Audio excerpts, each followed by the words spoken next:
جنت وہ مقام ہے جو اللہ نے ایمان والوں کے لیے بنایا ہے۔ جنت میں وہ نعمتیں ہیں جو کسی آنکھ نے دیکھا نہیں ہے، کسی کان نے سنا نہیں ہے، بلکہ کسی دل کا خیال بھی نہیں گزرا۔ اللہ کے حبیب فرما رہے ہیں جنت وہ ہے جس کا سوچ بھی نہیں سکتے ہو۔ تو سوچو پھر ہوگی کیسی؟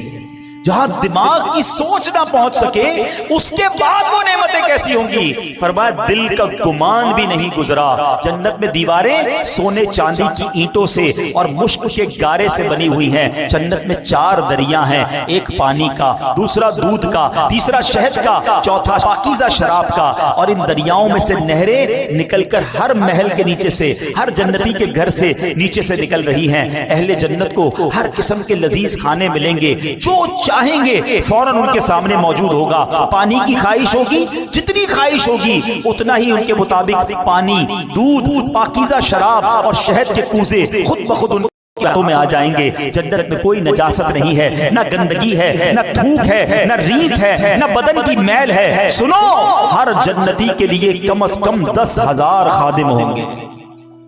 ہر خادم کے ہاتھ میں چاندی کا پیالہ ایک ہوگا، دوسرے ہاتھ میں سونے کا پیالہ ہوگا، ہر پیالے میں طرح طرح کی نعمتیں ہوں گی۔ جنتی شخص نعمتیں کھاتا جائے گا، لذت بڑھتی جائے گی۔ ہر نوالے میں 70 ذائقے ہوں گے، ہر ذائقہ پہلے سے جدا ہوگا۔ جنتیوں کے لباس پرانے نہیں ہوں گے، ان کی جوانی فنا نہیں ہوگی، ہمیشہ ہمیشہ جنت میں رہیں گے۔ اللہ اکبر! سو کتنے خوش نصیب ہوں گے جن کے اعمال نامے نیکیوں کے بھاری ہو جائیں گے۔ فَأَمَّا مَنْ ثَقُلَتْ مَوَازِينُهُ فَهُوَ فِي عِيشَةٍ رَاضِيَةٍ مزے ہوں گے۔ لیکن آگے قرآن ڈرا رہا ہے، سمجھا رہا ہے۔ وَأَمَّا مَنْ خَفَّتْ مَوَازِينُهُ فَأُمُّهُ هَاوِيَةٌ، پھر وہی انداز، وَمَا أَدْرَاكَ مَا هِيَ، تم نے کیا جانا حاویہ کیا؟ نارن حامیہ۔ قرآن کہتا ہے بہرحال جس کے ترازو ہلکے پڑ جائیں گے اس کا ٹھکانہ حاویہ ہوگا۔ کیا معلوم وہ کیا ہے؟ فرمایا ایک شعلے مارتی آگ ہے۔ جنت کی تعریف، جنت کی ڈیفینیشن سن لی نا؟ آؤ کچھ جہنم کے بارے میں بھی سن لو۔ جہنم اللہ پاک کے قہر و غضب کا مقام ہے۔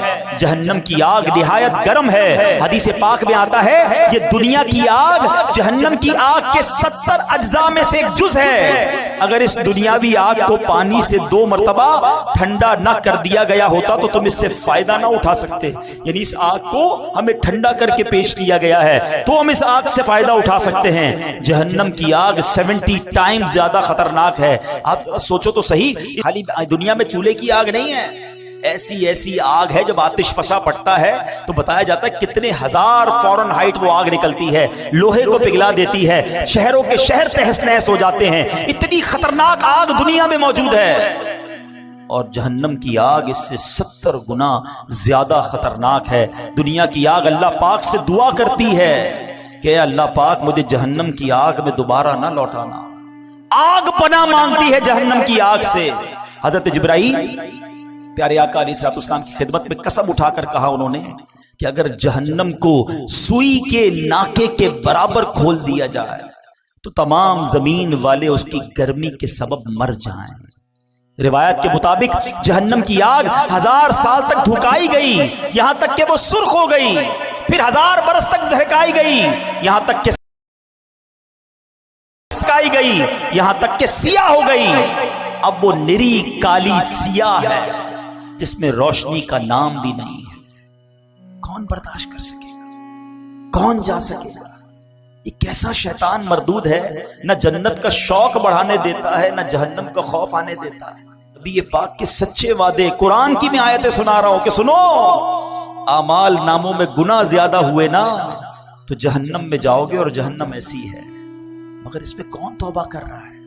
کون اللہ کو راضی کرنے والی زندگی گزار رہا ہے؟ کون حرام روزی چھوڑ رہا ہے؟ کون شراب سے دور بھاگ رہا ہے؟ کون نافرمانیوں سے دور جاتا ہے؟ حرام دیکھ رہے ہیں، حرام کھا رہے ہیں، حرام سن رہے ہیں، نمازیں قضا ہو رہی ہیں۔ سوچو یہ کدھر جا رہے ہیں؟ یہ شیطان نے کیسی غفلت کی چادر اڑا دی ہے ہم پر۔ کیوں نہیں تیاری کرتے اس جنت کی؟ دنیا کی 50 60 70 سالہ زندگی کو کچھ دنوں کے لیے صبر کے ساتھ گزار لو، جنت کی نہ ختم ہونے والی زندگی تمہارا انتظار کر رہی ہے۔ سودا کر لو نا اپنی جان کا کہ اے بندے 50 60 70 سال میری فرما برداری میں گزار لے، نہ ختم ہونے والی جنت کی ابدی نعمتیں میں تجھے عطا فرما دوں گا۔ مگر ہم اس سودے کے لیے تیار ہی نہیں ہو رہے، ہم اپنے آپ کو تیار ہی نہیں کر پا رہے۔ خدا را آج سورہ قارعہ اور قیامت کے احوال سن کر، جہنم کی ہولناکی کو سن کر ہم زندگی میں کچھ فیصلہ کریں، اپنے آپ کو بدلنے کی کوشش کریں۔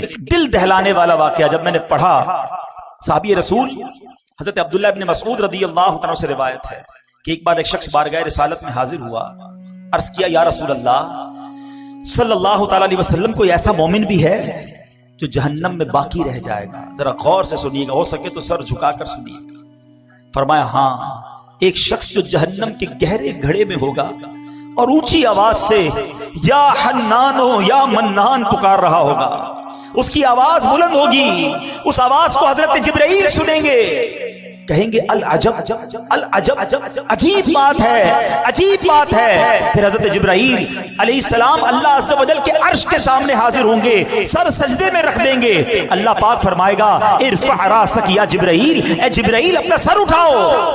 حضرت جبرائیل علیہ السلام سر اٹھائیں گے، اللہ پاک رب چیز دیکھی ہے، عرض کریں گے یا اللہ میں نے ایک آواز سنی ہے، کوئی شخص جہنم کے گہرے گھڑے میں یا حنان یا منان پکار رہا۔ اللہ پاک فرمائے گا جبرائیل مالک یعنی داروغہ جہنم کے پاس جاؤ اور انہیں کہو کہ وہ بندہ جو یا حنان یا منان پکار رہا ہے اسے جہنم سے نکال لاؤ۔ حضرت جبرائیل علیہ السلام جہنم کے دروازے پر تشریف لے جائیں گے، دستک دیں گے، حضرت مالک باہر آئیں گے، حضرت جبرائیل علیہ السلام انہیں اللہ پاک کا حکم سنائیں گے۔ حکم سن کر حضرت مالک علیہ السلام جہنم کے اندر جائیں گے۔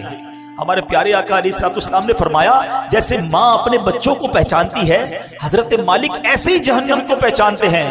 اس کے باوجود آپ یا حنان یا منان کہنے والے شخص کو تلاش نہیں کر پائیں گے۔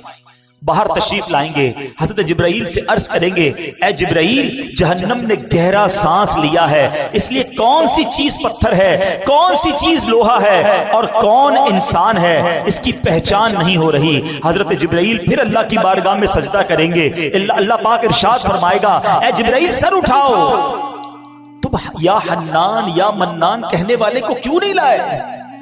جبرائیل عرض کریں گے مولا داروغہ جہنم حضرت مالک نے بھی معذرت کر لی ہے، کہتے جہنم نے سانس لیا ہے، اس کی وجہ سے پتھر لوہے اور انسانوں کے درمیان کوئی فرق نہیں بچا۔ اللہ گویا سبھی جل کر جس کو کہنا کوئلہ بن چکے۔ اللہ پاک فرمائے گا جبرائیل مالک سے کہو میرا بندہ جہنم کے فلاں گھڑے میں فلاں کونے میں اس طرح پڑا ہوا ہے۔ حضرت جبرائیل جہنم کے دروازے پر جائیں گے اور حضرت مالک کو یا حنان یا منان پکارنے والے کا پتہ بتائیں گے۔ حضرت مالک جہنم کے اندر جائیں گے تو دیکھیں گے ایک شخص ہے، اس کے پاؤں اس کی پیشانی کے ساتھ اور ہاتھ گردن کے ساتھ بندھے ہوئے ہیں اور جہنم کے سانپ بچھو اس کے ساتھ لپٹے ہوئے ہیں۔ حضرت مالک اس کی زنجیریں توڑ دیں گے اور جہنم سے نکال کر حضرت جبرائیل علیہ السلام کے حوالے کر دیں گے۔ حضرت جبرائیل اسے عرش الہی کے سامنے لے کر حاضر ہوں گے، سر سجدے میں رکھیں گے۔ اللہ پاک فرمائے گا اے جبرائیل سر اٹھاؤ۔ جبرائیل علیہ السلام سر اٹھائیں گے۔ اب اللہ پاک اس بندے سے فرمائے گا اے میرے بندے کیا میں نے تیری بہترین تخلیق نہیں کی تھی؟ کیا میں نے تیری طرف رسول نہیں بھیجے تھے؟ کیا ان رسولوں نے تمہیں میری کتاب نہیں سنائی تھی؟ کیا میرے رسولوں نے تجھے نیکی کا حکم نہیں دیا تھا؟ تجھے برائی سے منع نہیں کیا تھا؟ وہ بندہ ساری باتوں کو مانے گا، اقرار کرے گا یا اللہ تو نے میری بہت اعلیٰ تخلیق فرمائی، تیرے رسول بھی تشریف لائے، انہوں نے تیرے احکام بھی سنائے۔ اللہ پاک فرمائے گا پھر تو نے فلاں فلاں گناہ کیوں کیے؟ وہ عرض کرے گا یا اللہ میں نے اپنی جان پر ظلم کیا جس کی سزا میں مجھے جہنم میں ڈال دیا گیا۔ اللہ اس کے باوجود میری امید نہیں ٹوٹی، مجھے تیری رحمت سے امید تھی، اسی لیے میں یا حنان یا منان پکارتا رہا، مجھے جہنم سے نکالا ہے، یا اللہ مجھ پر رحم فرما دے۔ اللہ پاک فرمائے گا اے فرشتوں گواہ ہو جاؤ میں نے اس بندے پر رحم کیا اور اسے معاف کر دیا۔ رحمت دا دریا الہی ہر دم وغدہ تیرا، جے قطرہ بخشے میں